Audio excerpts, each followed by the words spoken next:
जी हां दोस्तों, बड़ी खबर निकलकर सामने आ रही है। सभी मुस्लिम देश चुप, तुर्की आया आगे। उइगर मुस्लिमों के मुद्दे पर चीन और तुर्की में बड़ा पारा। राष्ट्रपति एर्दोगान के मंत्री ने ड्रैगन से कर दी दो टूक मांग। वहीं अगली खबर में आपको बताएंगे, सोवियत सेना को हराने वाले तालिबान से क्यों दोस्ती बना रहे रूसी राष्ट्रपति पुतिन। संबंध बहाली के लिए बेचैनी की है खास वजह। इसी के साथ आपको बताएंगे, यूक्रेन को हथियार दिया तो आपकी सीमा पर तैनात करेंगे मिसाइलें, पुतिन की पश्चिम को धमकी। तो दोस्तों, सभी खबरें फटाफट हम आपको कम समय में एक एक करके विस्तार से बताएंगे, तो आप मेरे साथ इस वीडियो के आखिर तक बने रहिए। तो बिना टाइम लेते हुए बात करते हैं खबरों की। जी हां दोस्तों, तुर्की चीन के साथ संबंधों की बेहतरी के लिए कोशिश कर रहा है, लेकिन इसमें उइगर मुस्लिमों का मामला एक बाधा की तरह सामने आ रहा है। तुर्की चाहता है कि चीन इस और गंभीरता के साथ कदम उठाए। मिडिल ईस्ट आई की रिपोर्ट के मुताबिक तुर्की के दो अधिकारियों ने बताया है कि उनके विदेश मंत्री हाकन फिदान ने इस हफ्ते की शुरुआत में अपनी चीन यात्रा के दौरान अल्पसंख्यक उइगर मुस्लिमों के हुकूक और कल्चर की हिफाजत का मामला बीजिंग के सामने उठाया है। बीजिंग में तुर्की के विदेश मंत्री फिदान ने अपने चीनी समकक्ष वांग ई और वाइस प्रेसिडेंट हैंग झेंग से मुलाकात के दौरान इस पर बात की। फिदान ने चीन यात्रा के दौरान शिनजियांग स्वायत्त क्षेत्र की भी यात्रा की, जो 2012 के बाद से उइगर क्षेत्र के टॉप लेवल ट्रैवल है। उरुमकी और काशगर में अधिकारियों और उइगरों के साथ बैठक के दौरान फिदान ने उइगर राष्ट्रीय ध्वज से जुड़े एक रंग की टाई भी पहनी। ये प्राचीन इस्लामिक शहर है जो चीन को तुर्क और इस्लामी दुनिया से जोड़ते हैं। हालांकि कई उइगर समूह ने खुलकर इस मुद्दे पर ना बोलने के लिए फिदान की आलोचना भी की है। तुर्की के दो राजनयिक सूत्रों ने खुलासा किया कि तुर्की ने चीन के सामने उइगर मुद्दे पर जोर दिया है। एक राजनयिक सूत्र ने कहा, तुर्की की ओर से चीन को कहा गया कि उइगर तुर्कों के साथ हमारे जातीय, धार्मिक और सांस्कृतिक संबंध है। यह हमारे लिए बहुत महत्वपूर्ण है। उइगर तुर्कों के सांस्कृतिक और अधिकारों की सुरक्षा के लिए तुर्की और इस्लामी दुनिया संवेदनशील है। तुर्की की ओर से यह भी कहा गया कि अंकारा चीन की संप्रभुता का सम्मान करता है और एक चीन नीति का समर्थन करता है, लेकिन यह भी मानता है कि उइगर अधिकारों पर चिंताओं पर बात करना जरूरी है। सूत्र ने कहा, हमने उनसे कहा कि उइगरों के संबंध में तुर्क और इस्लामी दुनिया की चिंता को कम करने से सभी को बहुत फायदा होगा। इस मुद्दे पर धारणा बदलना चीन द्वारा उठाए गए कदमों से ही मुमकिन होगा। वांग ई के साथ ज्वाइंट प्रेस कॉन्फ्रेंस के दौरान फिदान ने कहा कि तुर्की चीन में किसी भी आतंकवादी गतिविधियों का विरोध करता है और क्षेत्र में चीन के बढ़ते प्रभाव का सम्मान करता है। हालांकि फिदान का उरुमकी और काशगर के तुर्की कनेक्शन और उनको इस्लामी शहर कहना चीनी अधिकारियों को परेशान कर सकता है। ऑक्सफोर्ड यूनिवर्सिटी के विजिटिंग शोधकर्ता डिरेन डोगन इस पर कहते हैं, इस बयान ने संभावित रूप से कुछ चीनी अधिकारियों को परेशान किया है। चीन के शहरों को तुर्की और इस्लामिक कहना चीनी आधिकारिक लाइन के साथ फिट नहीं बैठता है। हालांकि आतंकवाद के खिलाफ फिदान के रुख और एक चीन नीति के लिए उनके समर्थन ने चीजों को एक हद तक संतुलित कर दिया है। डोगन ने कहा कि तुर्की के सामने दुविधा यह है कि वो चीन के साथ अपने राजनयिक और व्यापारिक संबंध बनाए रखना चाहता है, लेकिन उइगर अधिकारों और स्वतंत्रता के लिए भी खड़ा होना चाहता है। एक विदेशी अधिकारी के अनुसार फिदान हाल के महीनों में चीन के साथ तुर्की के संबंधों को फिर से मजबूत करने के तरीकों की तलाश कर रहे हैं, क्योंकि अंकारा चीन की बढ़ती राजनयिक और सैन्य शक्ति को नजरअंदाज नहीं कर सकता है। दूसरे तुर्की अधिकारी ने कहा कि यह आपसी सम्मान और हित के रिश्ते को पुनर्जीवित करने के लिए चीन को आमंत्रित करने का एक प्रयास था। हम उनसे तुर्की के एग्रीकल्चर एक्सपोर्ट पर प्रतिबंध हटाने और व्यापार घाटे को संतुलित करने के लिए तुर्की में अधिक चीनी पर्यटकों को अनुमति देने के लिए कह रहे हैं। इसी के साथ आपको बता दें कि जी हां दोस्तों, रूस और तालिबान के बीच रिश्ते पहले के दौर में काफी तनावपूर्ण रहे हैं।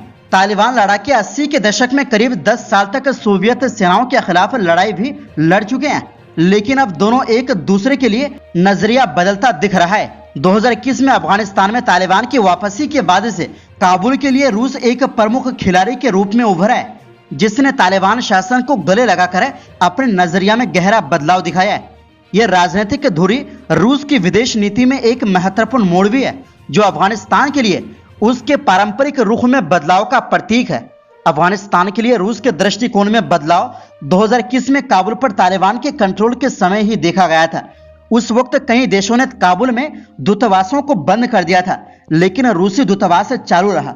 यह अफगानिस्तान में नए हुकूमत के नेताओं के साथ जुड़ने की कोशिश को दिखाता है। तालिबान के साथ रूस का जुड़ाव रणनीतिक, आर्थिक और सुरक्षा की वजह से है।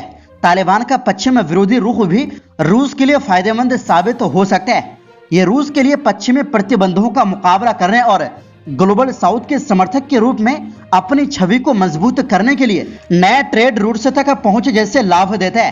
तालिबान के साथ रूस के अच्छे संबंधों की चाह के पीछे एक अहम वजह अफगानिस्तान से पैदा होने वाले सुरक्षा खतरों से निपटने की अनिवार्यता है। पश्चिम से अपने आर्थिक अलगाव को देखते हुए रूस के पास बिजनेस रिलेशन स्थापित करने के लिए काफी कम विकल्प है। इसलिए भी अफगानिस्तान के साथ साझेदारी क्रेमलिन के लिए काफी महत्वपूर्ण है। सुरक्षा चिंताओं से परे अफगानिस्तान क्षेत्रीय कनेक्टिविटी और आर्थिक एकीकरण के मामले में रूस के लिए काफी महत्वपूर्ण भूमिका निभाता है। पड़ोसी कजाकिस्तान और तुर्कमेनिस्तान के साथ हेरात प्रांत में एक लॉजिस्टिक हब बनाने की तालिबान की योजना पूरे दक्षिण और मध्य एशिया में व्यापार और पारगमन मार्गों में सुधार के रूस के व्यापक उद्देश्यों के मुताबिक है।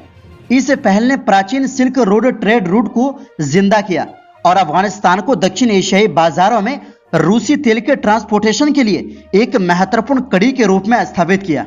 तालिबान के नेतृत्व वाली सरकार के साथ रूस के जुड़ाव की वजह अफगानिस्तान के कुदरती खजाना भी है, जिनकी अनुमानित कीमत $3 ट्रिलियन से अधिक है। अफगानिस्तान की खनिज संपदा व्यापक है, जिसमें संभावित अनदेखे भंडार के साथ लगभग 30 मिलियन टन तांबा भंडार भी शामिल है। इसके अलावा अफगानिस्तान के पास 2.2 बिलियन टन से अधिक का पर्याप्त लोहा भंडार है, जिनकी कीमत $350 बिलियन से ज्यादा है। साथ ही मामूली सोने के संसाधन और एल्युमिनियम, टीन, सीसा और जस्ता जैसी महत्वपूर्ण आधार धातुएं हैं। इसके अलावा लिथियम और दुर्लभ धरती खनिज भी काफी मात्रा में मौजूद है।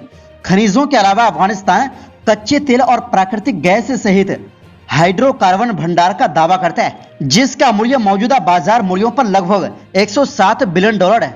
ये संसाधन अफगान, ताजिक और अमू दरिया बेसिन में स्थित है, जो इन्वेस्टमेंट एंड डेवलपमेंट के लिए महत्वपूर्ण आर्थिक अवसर प्रस्तुत करते हैं। दोस्तों, तालिबान के साथ रूस के बढ़ते रिश्ते अफगानिस्तान में जियोपॉलिटिकल डायनामिक्स की जटिलताओं को भी दिखाते हैं। रूस का तालिबान को गले लगाना क्षेत्र की भू राजनीति में बदलाव की शुरुआत दिखाता है। काफी लोग मॉस्को के प्रस्ताव को शक की नजर से देख सकते हैं, लेकिन जैसे जैसे अफगानिस्तान संघर्ष के बाद पुनर्निर्माण के अनिश्चित इलाके में आगे बढ़ेगा, बेशक रूस की भूमिका इसके भविष्य के रफ्तार को आकार देगी। ये देखना अभी बाकी है कि यह नया गठबंधन अफगानिस्तान के लिए कितना फायदेमंद साबित होगा।